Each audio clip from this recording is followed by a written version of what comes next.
All right, Thursday morning. So this is day 4th or 5th. I can't remember the last video if it was Saturday or Sunday because I was here the whole weekend. Anyways, let me talk for a moment because I did make some videos the recent days, but it's so hectic, a little bit here, a little bit there. I don't think it's gonna make a good content. Well, not content explanatory. It's gonna be a bit, you know, not complicated, but just a bit shit really. And so I thought, you know what, I better just do one single video now and explain everything that's been done so far and what we have to do to finish it. Because today is Thursday, we're nearly we're close, very close to the end. Hopefully the rest of the material is going to arrive today because I need to finish some of the fabrication on the back. But again, I can't do it without the materials, so stay with me for a sec. All right. So to explain in overall, the big jobs is the ones that I enjoy the most because you see the progress. You know, you put the engine in, oh, there's an engine in. You put the subframe in and the arms and the drive shafts. It's like the progress is flowing, not much time being passed, and you see a lot of stuff happening. When you put the anti-roll bars and the coilovers and all that stuff, it's very enjoyable. But towards the end of the build, which it seems towards the end of the build, what you have to do after is refinishing the stuff, refinishing all the build, all the small parts. But before doing that, at least when I build these cars, I leave everything fairly loosely, and if I have to build something, it is roughly there.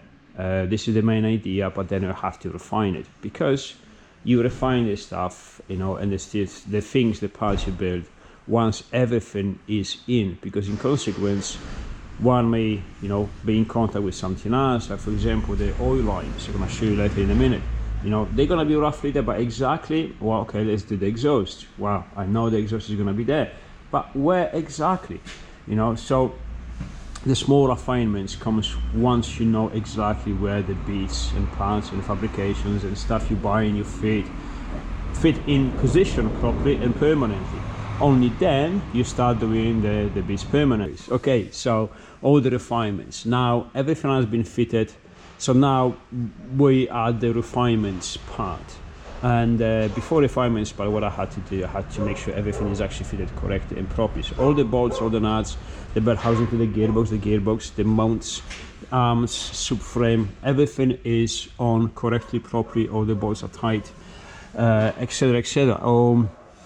Engine mounts, front engine mount, we have the insets, so they don't move as much. There is an inset on the back one as well, so again it limits the movement, because these two are the ones that stop the engine from rotating forth and back, because when you apply the torque, when you want to push the wheel forward, you push it forward. Therefore the force pushing that forward, it wants to rotate backwards, which is the gearbox, and this is the axis this wants to move. But we have obviously one mount and the other mount quite separated from themselves, quite a long leverage, and they stop the engine from moving back, from rotating. However, there is still rubber inside there. There's some insets to remove some of the empty spaces within the rubber mount, so it doesn't move so much, but it still rotates a little. This is kind of, I call this road spec mounts. Maybe for heavy duty truck use, maybe I would I have to test it, I have to try it, but maybe I would prefer them to be completely polybushed, like one silent block, you know, solid inside. But again, theoretically I need to test it, maybe I'm wrong. Anyway, so all of that has been fitted, and let me show you the front now. The front, we had a couple of issues. There was a problems with drilling all the bolts for the anti-roll bar, but that's done. New arms are fitted, drop links are fitted. You see these are there, poly bushes. Now the front, I did not use poly bushes, and the reason for that, I think I already explained, but I don't even remember what I said, what I didn't. That's why I'm doing this again, all in once. So the front poly bushes actually is softer than the standard rubber ones. This standard rubber one, this aftermarket arm, obviously, Delphi. It's solid, honestly. It's so good. I just left it. So I see no benefits in using a poly bush inside there, because this is a little bit more precise, to say so, and it will live longer as well. So again, if this was my car, I would not change them. I will just change the rear ones. And as I'm working on this car, as it was mine, I made a decision and left them on. Now we're still waiting for the rods to arrive. Rod ends, no, rods actually arrived. Rod ends, they have to still arrive, hopefully today. What we had on the coilovers didn't fit. The bottom, that one there, that bolt there didn't fit. We were short about 3-4 millimeters, so I had to make a drawing, because the geometry could change if you move that hole like an olive, because it had to be moved, otherwise we have to send them back and then have to, you know, build them again, I guess. So I modified them, but have to make sure obviously the geometry is going to stay the same. So, you know, you have to make a drawings and then follow the drawings with the yeah, with a bit of a drill. So that's done. We got the aluminium radiator in. This bend is a little bit, I may find something different here, because it does a little bit of a kink in this. It doesn't close the hose, just kinks it a little bit. It's okay. If this was mine, it's like, yeah, it's fine, leave it. It doesn't look great, but it doesn't restrict anything, so it's fine. But let's see, I'm gonna still have to do the ABS wires, connect them completely here properly, but I'm waiting, because as you see, there's no calipers on the front. It's just the carrier and the yellow brake yellow brake pads. But Chris just ordered the big brakes kit for the front, so I'm waiting to finish the front until that stuff arrives, and I'm gonna work on it. I don't want to waste any time. Also, the charge cooler is fitted now. Now with the charge cooler, let me check on this camera. Now the charge cooler is fitted different. So usually these ones still had them running all around it, which is okay, but this is better, I think. Alright, this was massaged because there was a different charge cooler radiator on the front, and this is much bigger, so that doesn't need to be there anymore, but it's already there, so there's nothing I can do about it. However, what I did, I modified this cooler, and instead of the original fittings, I welded AN10 fittings to it, and then we have AN10 fittings 90 degree, 19 millimeter, well 18 millimeters actually, outlets, and clamp the hoses on, and they just fit perfectly between the aluminium radiator and the rest of the chassis, so that's good. Mounter on the bottom here, made the mount on the top. You see that bar across, and then in the middle there's a port for the latch, because if not, that is very flimsy, so that has to be supported. Again, all the small things, smaller finishes, you know, that you could leave it on, but it won't be good because at speed that will flap. So again, small things, but they make a difference. So that's the front situation. The coilovers didn't fit on the top as well. I had to enlarge the holes, the top mounts, the strips, 3 holes for the bolts, tiny bit, 1/2 mm only, not much. You can't enlarge them too much, because if they flop around, then you're not gonna set them properly left to right. So just to make them fit, but yeah, they did not fit. On the back, coilovers fitted correctly. There was no issues with them. We have everything fitted here because we have fresh calipers, obviously new brakes, yellow stuff pads, etc, etc. Braided brake lines, can you see them? Yeah, you probably can. There, again, I didn't like the support of the coilovers. Let me see if you can see it, that one there, because it has nothing to do with these brake holes. It's completely different. This is supposed to be an MR2 fitting, and it is not. It's kind of universal. But even by universal, that just don't make sense to have that one there. Anyways, so braided lines, Goodrich, they okay. I had to make obviously different mount, because if you see on the bottom there is a screw, there is an adjustment for the dampener. And the brake line was literally on the way there. It was, if your suspension goes up and down, it was literally gonna screw through and make a hole in the pipe, in the brake line, and that will end up in a disaster. And again, so if you just put this stuff together, you know, if you install the suspensions or all the stuff that just, you know, because it supposed to fit, it wouldn't work. I mean, yes, it would work, but for how long before you have problems? And this is something that people make mistakes quite often, because I don't know, because they just assemble the stuff, they pay someone to assemble, you know, they want to do the job as quick as possible, collect the money, off you go, and that's it. No responsibility taken. But this is what I'm saying by taking 10 steps ahead and thinking ahead. I'm not saying I can prevent or you know, I see everything ahead in the future, because I can't, but at least use your common sense. You know, this stuff moves here, so everything is in the way of moving or scratching or on the sharp edges on the chassis. Remove it, make sure nothing does that.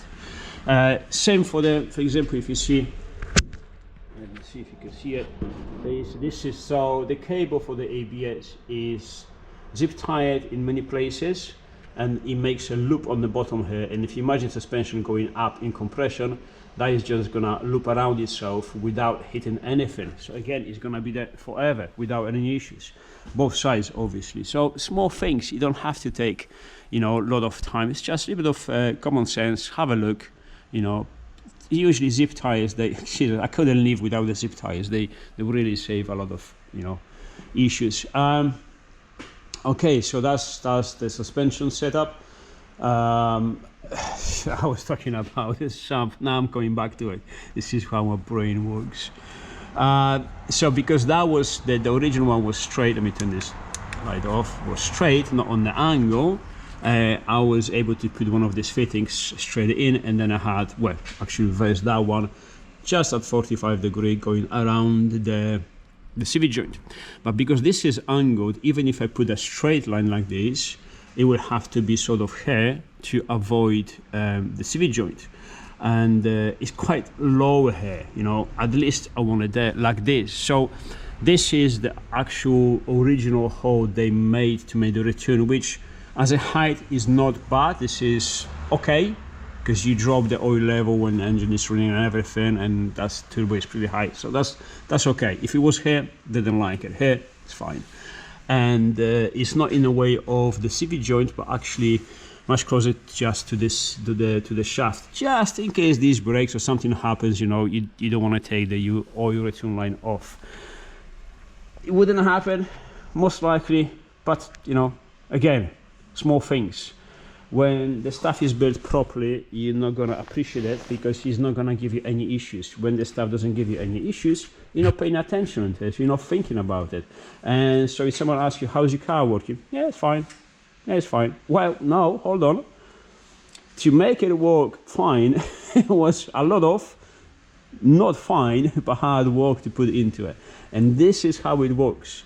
You know, you only notice stuff when it's problematic, because it catches your attention. Otherwise, you just use it and enjoy it. Okay, so we have the cooler lines. And again, can you see it? Yeah, the turbo water cooling lines.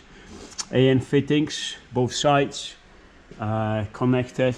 And this is the exhaust. That's the bottom mount. That's the 90-degree exit, fitted absolutely perfectly inside there, absolutely great here. And also now you can see, for example, these lines here, for example, a bit of silicone hose pipe, slice into zip ties and put it together, because engine moves, and obviously there's another mount on the engine there, so there is a movement between the oil cooler and the engine. In between we have lines, and purposely you leave, well, at least I leave quite a lot of bend, not a sharp end bend, by a lot of lines. So there is a lot of lines to absorb, to take the movement. It will result in actually a small movement, so they're gonna live for a long time.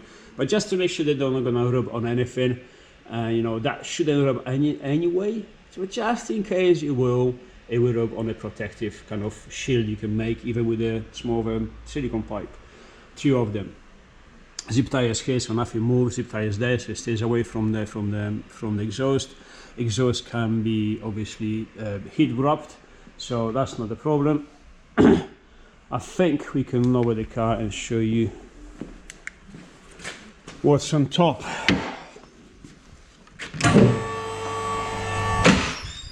Yeah, it is quite a lot of work. It seems trivial, it seems very small, like small things, but listen, small thing does not mean it takes small amount of time. It takes the time that it takes to do it. You know, just because an oil line is small doesn't mean scratch my nose, doesn't mean it's gonna fit himself. You still have to go through the process and check where to go, where to pass it through, where to put the pick clips. Is it gonna be in the way of something? Is it gonna be too close to the exhaust? Is it gonna warm up too much because it's Teflon inside? I know it's cool with the oil, but you know, everything has the limits. How's the fittings? You know, is it long enough? When the engine is gonna move once you put the water pipes, are they gonna rub through each other? Because again, it's as much as we have plenty of space for everything, once you start fitting everything in, we starting to run, you know, out of the space available. So, for example, you see this braided hose here. That is your brakes booster vacuum line. You know, there's that zip tie there because yeah, everything moves here tiny bit, but it moves, and we want everything to stay on in his own place. You see the oil lines and everything is touching where there is no movement, or if there is a movement in between, there is plenty of space. Obviously sensors, you've seen it, I put everything on. I haven't connected yet because, well, I was trying to finish all the fabrication first. Well, the air filter is fitted already. 2 zip ties, that's right. There's pick clip here and a pick clip there. It's very simple, very quick. And tell you something, if you don't have to do an expensive fabrication to make something fancy, especially if no one look at it and is not gonna add anything to the performance, don't do it. Don't do it. I'd rather spend that time on something much more important. So yeah, zip ties are perfectly fine. Do they hold the air filter in place? Listen, they don't have to. Once you put the quarter here, this fits just. So the quarter is literally here, and it will hold this in place. So zip ties are there mostly to keep it in place before you put the quarter back on. Obviously, yes, we have to solder something with the filler, blah blah. We already know this. All around it fits nicely. This is fitted back on. It's still gonna need some trimming because again, bigger tires are sticking out. You know, lower coilovers. So we probably have to work on the arches or over fenders or something. We're gonna see. I think we're gonna map it first. Moving forward, obviously, now because we had a small exhaust system, 3-inch here, it took less space clearly. So even the 4-inch induction pipe, called the induction pipe for the turbo compressor, it was able to go here. And it's still able to do it, but it's pretty close. It's about 1 inch away from the exhaust. And exhaust, you know, on a truck, it may go hot. Just a hint. So I say, you know what, that's not good. We have to reroute that pipe over there, make that mild S, and go from the inside away from all the heat. Makes sense. Cold induction kit, you know, pipe. You don't want to warm it up at the very end of it. But the problem with that is doing that different route, it wouldn't be long enough. And I don't have any left because this stuff is expensive. And I don't buy it if I don't need it. So what I did, I had some leftovers. So what I did, I actually made it slightly shorter. So I only had to reach to this. It's not bolted on so you can see it. I made this kind of like a junction, both sides. 316 stainless, TIG welded, very nice, very nice. Thank you very much. Thank you very much. There you go. And so both sides they just fit to this. That is, you know, the elbow, nice and smooth, bolted to the chassis, and from there goes to the compressor. Very safe, away from everything, not touching anything in a way, you know, perfect. That is the oil feed line, like I said, pick clips over there, so it stays, you know, away from the shifting cables, away from everything else. Goes around here, and goes into here, away from the from the hot stuff. This is the coolant line from the turbo back to the header tank, and then circulates from there back to the engine. Also what we did, I fitted the exhaust manifold permanently. Now I'm not sure if I've said that already on the previous video or not, so sorry if I repeat myself, but it is what it is. So the gaskets, I made the second half gasket. No, I didn't make it, I modified it slightly so the right one fits on the left, and we don't have the issue of that one of the poles going and blowing out of one of these slits. So that's not a problem anymore.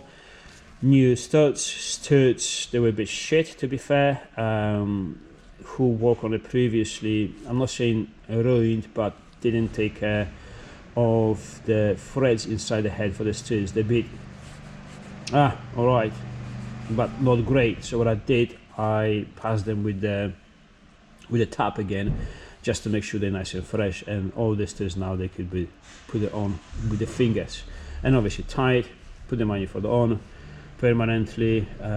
New nuts, there's the washers like the standard ones underneath, copper nuts, so that's done. Gasket under the turbo, studs, bolts. I don't have any bolts for that, but I had some second-hand ones, good condition. I put them on, they're fine. Let's not be picky on this. Studs and nuts for the wastegate, which is just better, you know, just better than using normal bolts. Normal bolts here, because this is just fitted. It's not gonna be on studs, because this, when you fit the exhaust, this actually slides in place there. Is no point having studs because you can't move it too much out here, so it has to be on bolts. Just made it yesterday. I still have to finish to wear it up, and this is the recirculation pipe. Recirculation from the wastegate inside the exhaust, because again it's a track car. You don't want a screamer, because although you may pass the noises stationary on a scrutineering, but fly-by noises may be picked up, and if you have the screamer open wide up, you know, this is VR6 3.2, you know, it's gonna be noisy. So back into the dump pipe, and it's gonna be silenced. So it's good. It's good. Lambda's well done. The whole exhaust has been well done. It's finished. Again, like I explained, this type of flexi, they work perfectly fine. I don't like it purely for the reason that you have this mesh instead of the mesh I showed you in the previous videos, that you have to clamp 3 or 4 different layers of materials, and it just doesn't want to weld nicely. You know, as much as you're trying to, you see the difference between this and this. It is what it is. It's just different materials here, and it's mixed it up, and it's just bit looking, you know, okay, but not the way I want it, not the way I wear the other style flexis. But in 4-inch, this is the only one available. Flanges are on. This is quite disconnected flanges, quite disconnected flange on this. Now this one, I say, you know what, I'm gonna make a tail, but obviously if you want to make it quieter, I'm gonna make another one a 90 degree down. But then it's like, you moron, this is already 90 degree, is on a V-band. Remove it, face it down, clamp it back together. That's it down by facing down. Sometimes, you know, it's like, Christ, you making this shit, what are you talking about? Oh Christ. Anyways, mount on the silencer, heavy duty poly mount hanger. I have to replace that one as well. It's still original, but I have the heavy duty ones. Subframe before they didn't have these reinforcements inside, this tube inside, but I had to do it because I just, you know, it will be fine. Because what happens, let me explain. So previously this was held, you had the small bolts and the nuts in there flat, which is absolutely fine. The subframe is about 10 times stronger than the original one, and the original one uses exactly the same method, so we could do it. But I said, you know what, there is a way to make it better. So let me see if you can see it. Yeah, you see those rods inside, these tubes, stainless tubes, they inserted inside and then welded on the top there, you can see it, and that makes everything like a one piece. So when you put the bolt through the mount, it goes through the whole subframe and clamps it from the top. So clamps everything like that. It's stronger than Even before it was stronger than needed, but now it's you make a choice. You make it good or you make it better. If you can make it better with not much effort, do it better. So I think that's it. From here, anti-roll bars, the way I set them up, again, this is gonna be set up only once you test it in the circuit, so Chris, we have to do it. But my initial settings, which is very odd on MR2, I'm gonna explain what I'm talking about in a sec. But what I do, I try to set it up to the hardest settings on the anti-roll bar on the back and on the softest settings on the front. Now, front only has 2 settings, the rear has 4. That's the thing with the anti-roll bars. The oil cooler, like I said, has been fitted. I need to put some paint on here, which is a shame because it's still welded. But this is what I said about flexibility. You see, this is solid. I can push the car from it, but if you're gonna hit it, this is gonna give away, move before this breaks. So it's not just to prevent some 50 or 100 quid oil cooler. It's not. If you hit it something, most likely the engine is still running. If you're on a track, it may still be on a high RPMs. You lose completely your oil pressure. You know what happens. So again, thinking 10 steps ahead. I know sometimes it may sound like exaggeration, but again, you will never appreciate this because it never is going to give you problems. You only see the problem when it occurs. If it wasn't there, it's normal. It's not normal. It's thinking about this stuff, preventative. Now, pick clip on the oil lines here. So everything that everywhere that these oil lines are attached to the engine is mounted to the engine. There's no rubbing against the engine. Nothing rubs. These lines, they only move within the space. I need to clean this. Within the space that they don't touch anything. They're literally in the air, so they move freely. And it's a wide band. There's no much kink or anything. So that's also quite important. On this side where you've seen the fuel system already, everything is done. I have to probably between today and tomorrow, regardless, I'm doing electrics. Now, when I'm gonna start doing electrics right now or later on today or tomorrow, it all depends if I have the rest of the materials arriving, because I need to finish to build this. Well, I haven't built this, so I have to start modifying, sorry, this is already built. This catch can. So this catch can has 2 ports, the inlet ports, we don't need them, we need only 1. Now, someone may argue that you may put a secondary breather on the top of the head, but to be fair, that is big enough. And Volkswagen engines, even VR6 engines, they don't breathe a lot from the breather. So 1 pipe is enough. So we're gonna weld this one up, and from here I'm gonna put exactly the same diameter aluminium pipe, exactly the same diameter as this aluminium pipe here, and just a normal hose on the top here. Very simple. I asked Chris on this regard, so listen Chris, do you want something fancy? I can do all the, you know, AN fittings, the adapted from that thread to AN20, to blanking this one off, AN20, 30 degree, blah blah blah, all fancy, and weld one here. It's gonna be a lot of money looking fancy, but it's gonna do exactly the same job. Actually, it's gonna do less of the work because AN fittings, they're nice, but even AN20, it will be smaller diameter inside than just a pipe, because we're gonna use the whole ID, so internal diameter of this, you know, if we just weld a pipe and use this big hose. Anything I have to bolt inside here, the adapters in the end, is gonna be about 15 mil, 14-15 millimeter in the diameter. If I do the normal way, the cheapest way, you know, not the fancy way, just fabricator's way, we're gonna have probably, what is it, 26 to 22 mil hole inside, which is perfect, exactly the same what that is roughly. So it's actually better and more functional. So yeah, materials for that. It's just this. It's just a couple of the pipe and aluminium bit.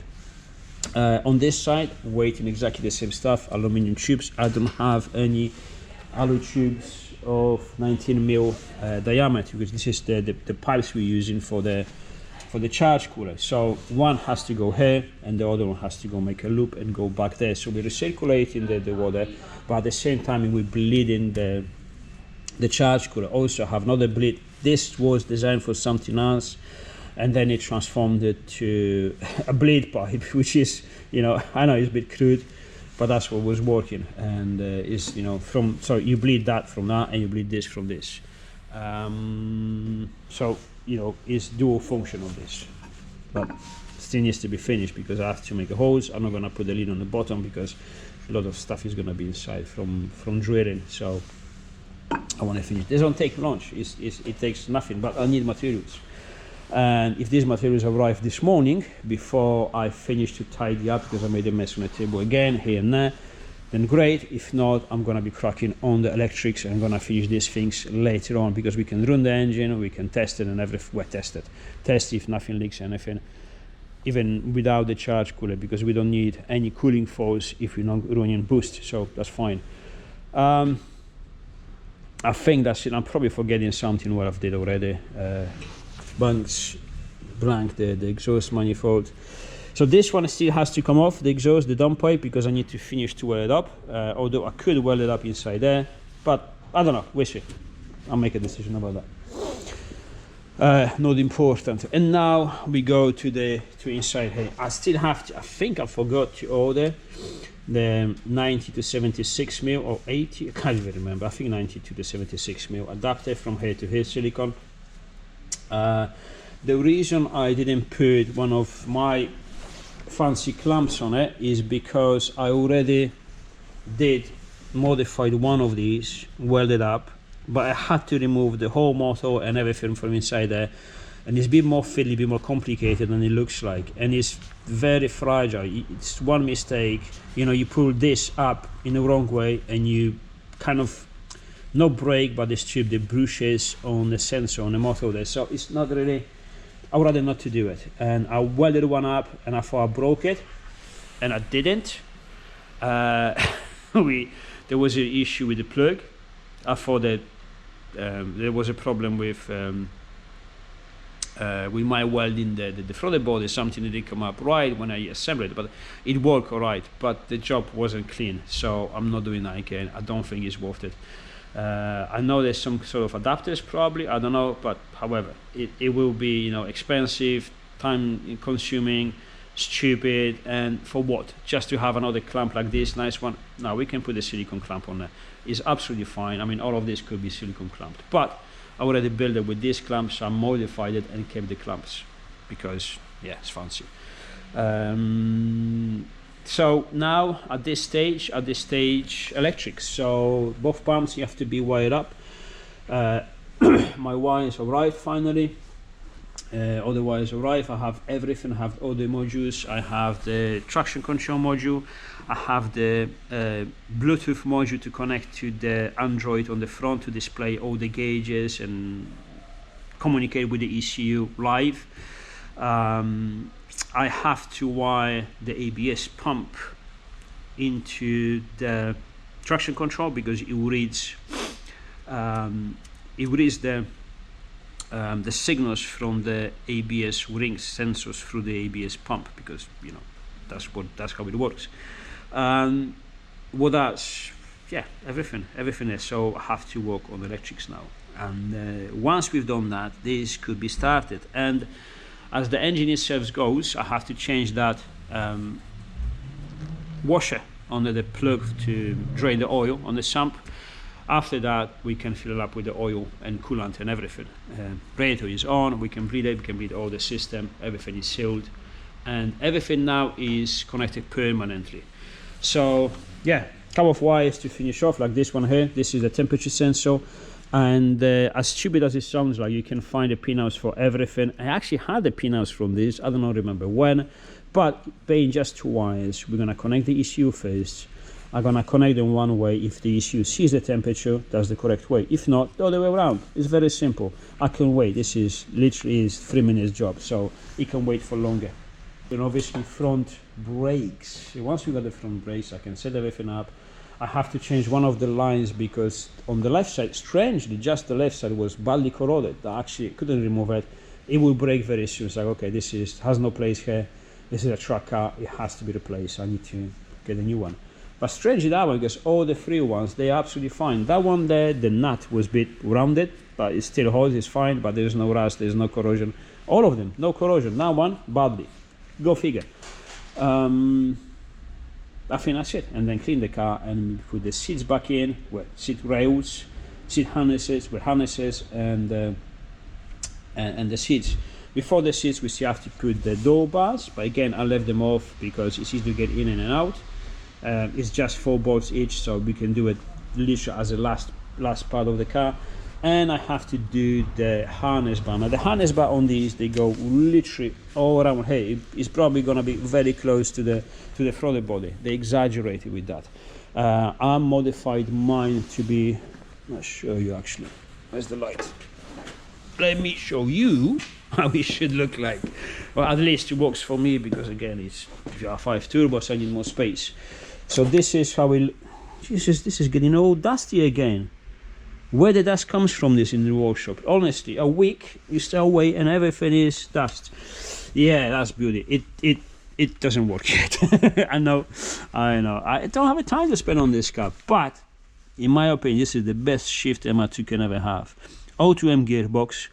If you set it up correctly, standard shifted, don't put that short shifted bullshit.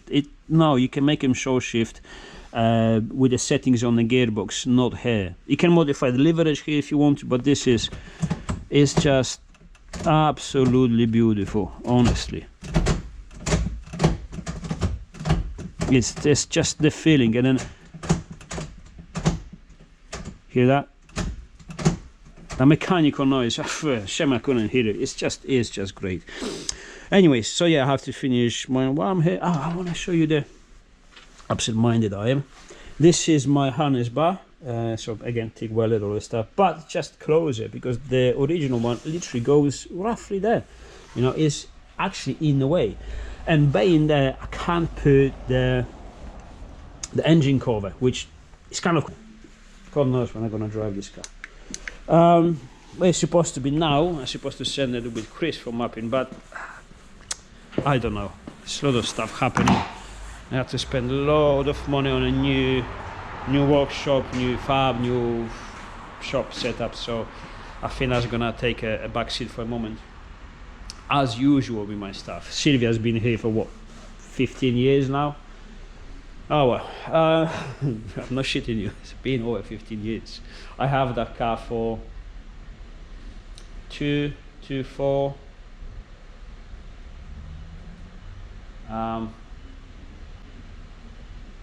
17, 18 years, God knows. And now we put it for sale, and yeah, I did put it for sale probably like 15 times and changed my mind 15 times. I put it for sale 15 times and changed my mind for 16 times. So, but now we just really have no space for it, no use for it, because if it was just up to me, I would keep it forever, because I'm sentimental to it. I've built a proper race chassis on nothing, and all right. It is what it is. Okay, so I think this is the complete seat wrap with the MR2 as we stand. I know it looks almost simple. That was quite a lot of work to get to this point, and especially refining this stuff, because refining is the thing that, you know, it makes everything work correctly or cozy. But the way this setup fits is very compact. My turbo is literally on the top of the structure, is here, because I have, you know, long runners, manifold and everything. But the way this sits, this is VR6, and it is much more compact setup than mine VR5 turbo, and I like it more than I like mine, and it bothers me because, fuck's sake, you know, I can't make stuff that is better than mine. It pisses me off. I'm being genuinely honest with you. It does. I want this. In that regards, what it does, it leaves me a lot of space for the exhaust. Look how nicely and gentle these mild elbows are for this exhaust. Turbo, all nice and round, nothing tight, no tight corners, and goes out. And plenty of space for it. There's more space for this than is actually needed. On mine, I barely have space for 3-inch, and I want to switch to 4-inch, but I don't have a space for 3-inch. Actually, my 3-inch, there is a bit of a compromise. Fuck it, I'll show you. Why I haven't shown you yet? Where's the light? Here.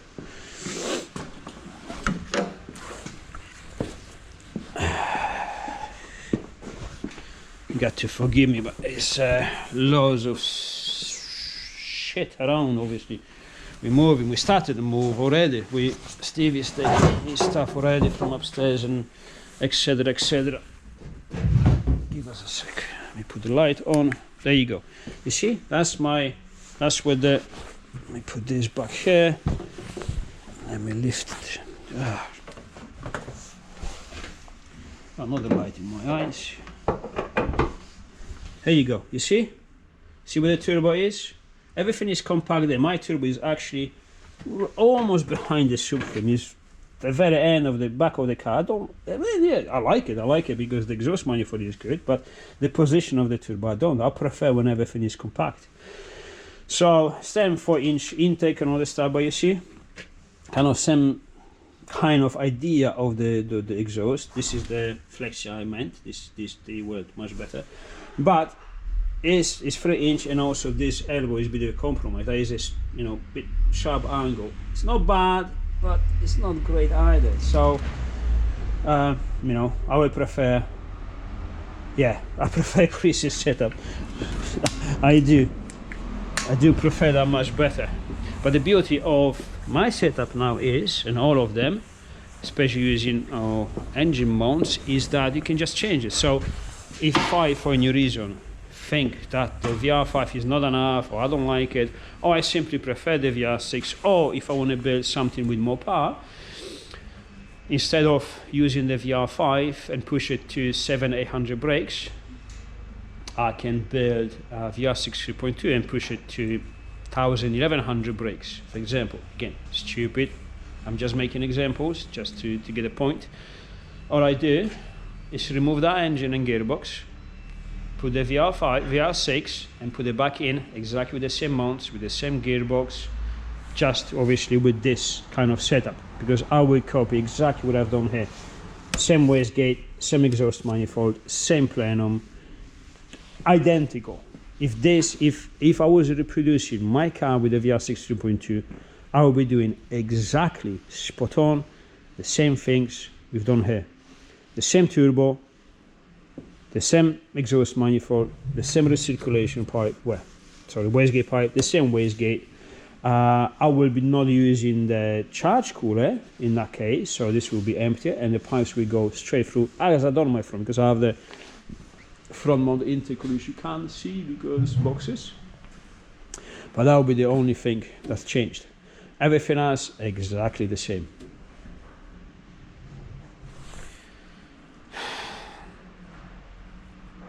Am I convincing myself? Probably. Fuck it, enough of this bullshit. Back to work. I'm gonna get that coffee, tidy up, clean up, and mount, obviously, finish the steering, set some geometry, blah blah, and then we see. If the stuff hasn't arrived yet to finish the fabrication, I'll be cracking on the electrics. And maybe today, tomorrow, actually gonna text Steve if he can bring the laptop. Alright, maybe I see you later on with the engine running, maybe not. Right, steering rods fitted. Tight, didn't put the boot back on yet. Have to wait even this side, because I think now I don't want to connect both ways, because if I turn this one, that's going to be turning, and for now I don't want that. Reason for this is because I have to at this point start working on this, because this, you could imagine, isn't actually good. It's we need some space to make this work, and it's not just this, but also that inner piece where the chassis panels are joined. So yeah, all right, let's do it. Yeah, I know it's supposed to be electrics, but this is more important, and by the time I finish this, I'm expecting all the fabrication parts to arrive. So wind it down the springs. The adjustment is supposed to be here. If I remove it, I remove some of the, quite a lot of the compression, and this is pretty much the raw center. So this is the riding height roughly, and yeah, I unwind two of them, because obviously if you're lifting this side, That's how we'll be lifting as well. So instead of compressing the coilover, you're going to be lifting the car, because the force from here transmits to that wheel because of the anti-roll bar is connected. So that's both of them. Plus I have to do the same job on both sides. So yeah, remove the spring load as much as you can. And now I removed the bottom here. Yep, the kinetic force enforcer. That is surprisingly strong. A lot of hammering here, a lot of strong hammering, and I can't get past that. But that's enough, because look, let me see if you can see. Yeah, it just clears.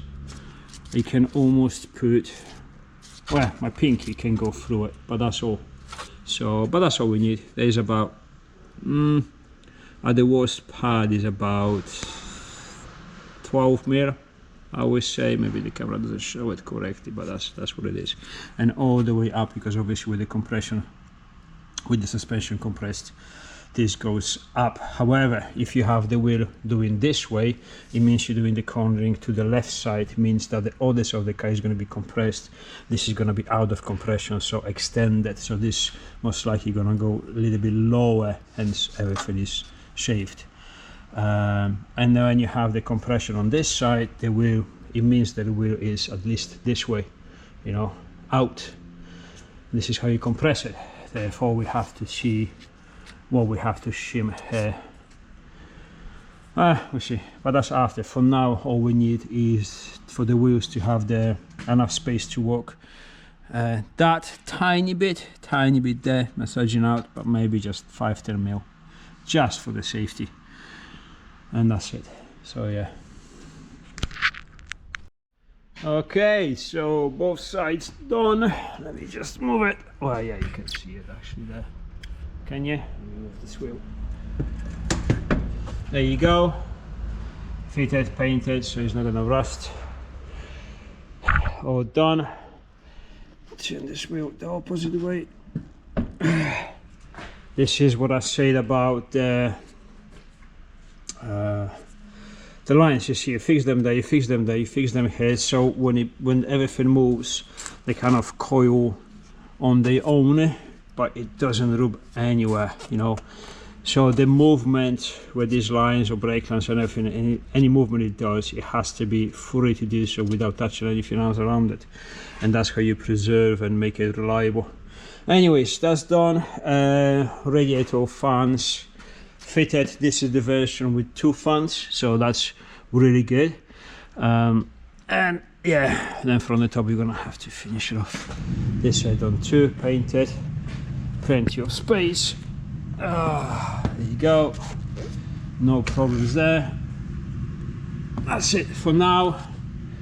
Statics, fenders, we finish here, and then obviously you have to reset the coilovers because it's fully low now. We're gonna see, trying to get the car as flat as possible, straight, and then obviously we see how much compression we got left on the coilovers before the bump stop, how much this will compress, so close the gap, and if you have to shave this off. I have the wheels. Besides that, the back is done. Anything else I have to finish on the back? No, I don't think so. That's all done. Oh, this one, this. I'm actually, you know what, I'm gonna do it now before I forget about it. And then that, Steve is gonna get back with some lunch. We're having fish and chips today. Ooh, treat. And electrics. Stuff didn't arrive. Well, stuff, the parts for fabrication. So, well, I'm not gonna wait for that. I need to get busy and going forward. So, yeah, electrics. Okay, electrics. Besides, does anyone has a healthy 3.2 engine? Asking for a friend. You know where this is going, right? Yeah. Not now, later on, but yeah, we will.